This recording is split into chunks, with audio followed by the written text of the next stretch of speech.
আসসালামু আলাইকুম। এসো সহজে রান্না শিখে পক্ষ থেকে আমি রেজিনা আহমেদ আপনাদের সকলকে জানাই আন্তরিক শুভেচ্ছা ও অভিনন্দন। আজকের রেসিপি ভর্তা। ভর্তা প্রেমীদের জন্যে অত্যন্ত মজাদার ও সুস্বাদু রুই মাছের ভর্তা। তাই যারা পছন্দ করেন তাদের জন্য তো বটেই, আর যারা পছন্দ করেন না তারাও আমার এই রেসিপি দেখে আশা করি ভালো লাগবে। তো চলুন দেরি না করে রুই মাছের ভর্তা তৈরি করি। মাছ ভর্তা করতে আমার লাগবে মাছ। আমি নিয়েছি রুই মাছ। রুই মাছ নিয়েছি, একটা আস্ত রসুন, 12টার মতো কাঁচামরিচ। কাঁচামরিচ অবশ্যই যার যা ঝালের উপর নির্ভর করে। আমার এগুলো ঝাল ছোট বলে আমি 12টা নিয়েছি। আর ছয়টা পেঁয়াজ নিয়েছি, 4 টুকরা করে কেটে নিয়েছি। আর লাগবে সয়াবিন তেল, মানে সাদা তেল, আর হলুদ লবণ। প্রথমে আমি আদা চা চামচের মতো একটু হলুদ দিব। হলুদ দিয়ে মাছটাকে মাখাবো।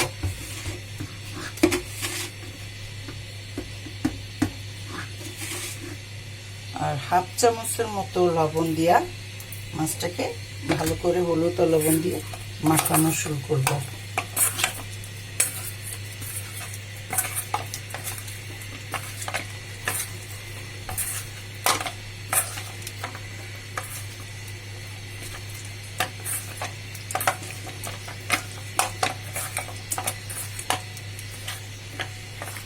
আমার মাখানো হয়ে গেছে হলুদ লবণ দিয়ে। এবার আমি মাছটাকে ভাজবো। এদিকে আমি ফ্রাই প্যান চুলায় গরম হতে দিয়েছিলাম। আমার ফ্রাই প্যান গরম হয়ে গেছে। এখন আমি অল্প একটু তেল দিব, 1 টেবিল চামচের মতো তেল দিব। এখানে তেল বেশি লাগবে না।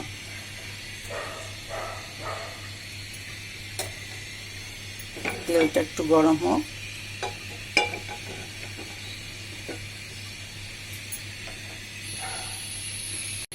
তেলটা গরম হয়ে গেছে। এবার আমি মাছগুলোকে দিয়ে দিব।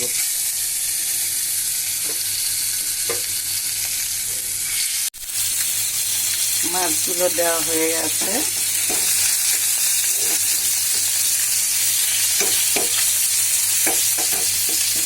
এবার মাছগুলো আমি ভাবছি এক পাশে লাল হয়ে গেলে পরে আমি এটাকে উল্টে দেব।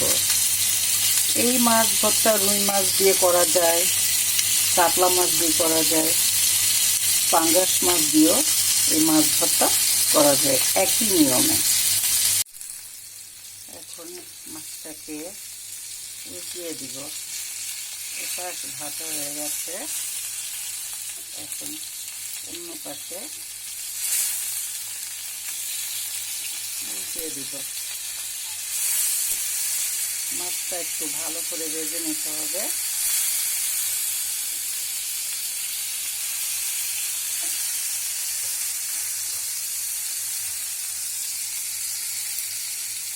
আমার এক পাশ ভাজা হয়ে গেল, অন্য পাশে এবার ভাজা হচ্ছে। কিছু সময় ধরে আমার মাছটাকে ভাজতে হবে, আর কিছুক্ষণ পর পর দেখতে হবে যে পুড়ে যেন না যায়। মাছ এখন আমার 2 পাশেই ভাজা হয়ে গেছে। আমি এখন চুলার জালটা একটু কমিয়ে মাছগুলোকে নামিয়ে ফেলবো।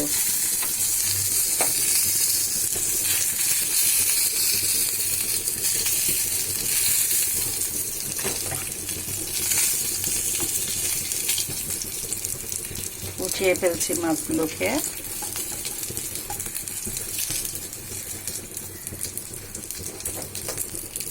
এবার আবার জালটাকে বাড়িয়ে প্রথমে যে একটা রসুন রাখছিলাম, একটা সম্পূর্ণ রসুন দিয়েছিলাম, তা দিয়ে দিব রসুন।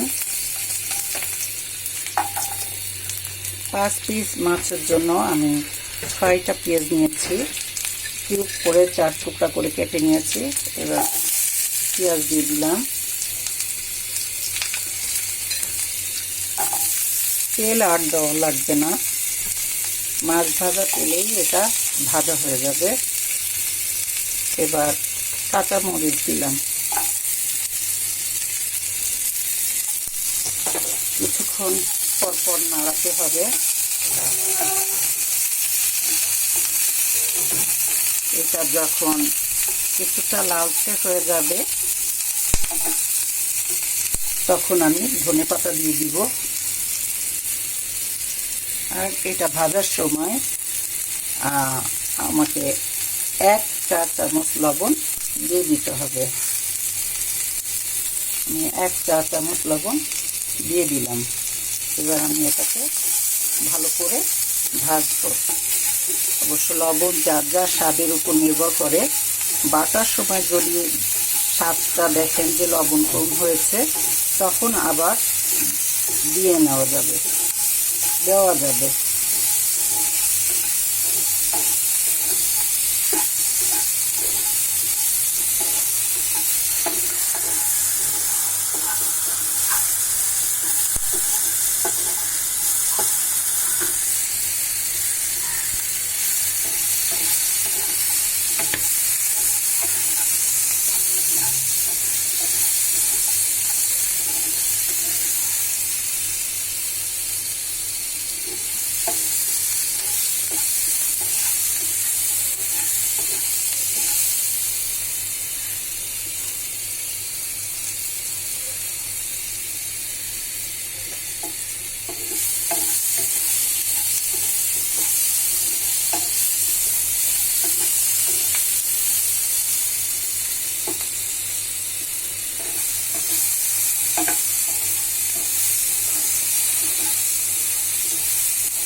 ভাজা হচ্ছে ঝাল পেঁয়াজ রসুন।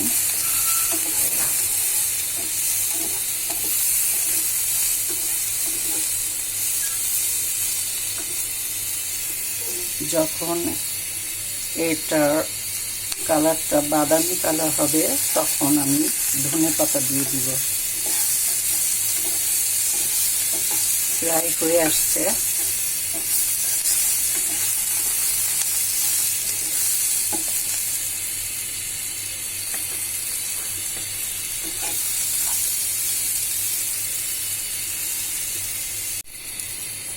পেঁয়াজ আমার বাদামি কালার হয়ে আছে। এখন আমি যে ধনেপাতা রাখছিলাম 1 মুঠ, এটা আমি দিয়ে দিলাম। এখন এইটাকে দিয়ে কিছুক্ষণ সময় ভাজতে হবে।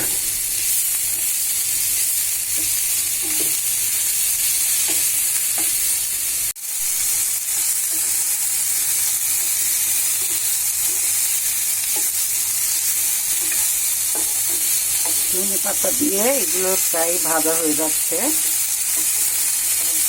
কিছু সময় ভাজার পরেই আমি এটাকে বন্ধ করে দিব। ধনেপাতাগুলো প্রায় যখন মিশে যাবে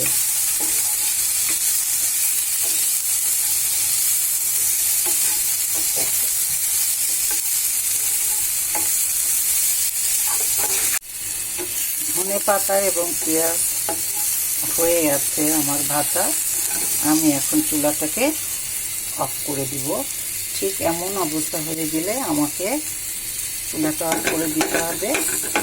এরপর এটাকে একটু ঠান্ডা করে কেউ কেউ ব্লেন্ডারে পিষতে পারেন। আমি শিলপাটায় বাটবো। আমার ধনেপাতা এবং পেঁয়াজ ভাজা হয়ে গেল। আমি এখন চুলাটাকে অফ করে দিব। কিছুক্ষণ অপেক্ষা করব। এটা ঠান্ডা হয়ে গেলে আমি এটাকে শিলপাটায় বেটে নিব। আপনারা ইচ্ছা করলে এটা ব্লেন্ডারও ব্লেন্ড করতে পারবেন। মাছটা ঠান্ডা হয়ে যাওয়ার পর এভাবে কাটা বেছে নিলাম। এর মধ্যে যেন কোনো কাটা না থাকে সেদিকে লক্ষ্য রাখতে হবে। সম্পূর্ণ কাটাটা বেছে নেওয়া হয়েছে। আমার কাছে শিলপাটায় বাটাটা বেশি স্বাদের লাগে, এই জন্য আমি শিলপাটায় বেটে নিচ্ছি। প্রথমে পেঁয়াজ রসুন ওগুলো বেটে নেওয়া হয়েছে, এর মধ্যে এবার মাছটাকে দিয়ে বাটা হচ্ছে। হয়ে গেল আমার মাছ ভর্তা। আমি একটু হোটেল স্টাইলে আপনাদের সামনে পরিবেশন করে দেখাচ্ছি। আপনারা যে কোনো স্টাইলে পরিবেশন করতে পারেন। আমার আজকে রুই মাছের রেসিপিটা যদি আপনাদের ভালো লাগে অবশ্যই কমেন্টে লিখে জানাবেন। মন্দ লাগলেও কমেন্টে লিখে জানাবেন। আর আশা করি আপনারা সবাই বাড়িতে তৈরি করে খাবেন।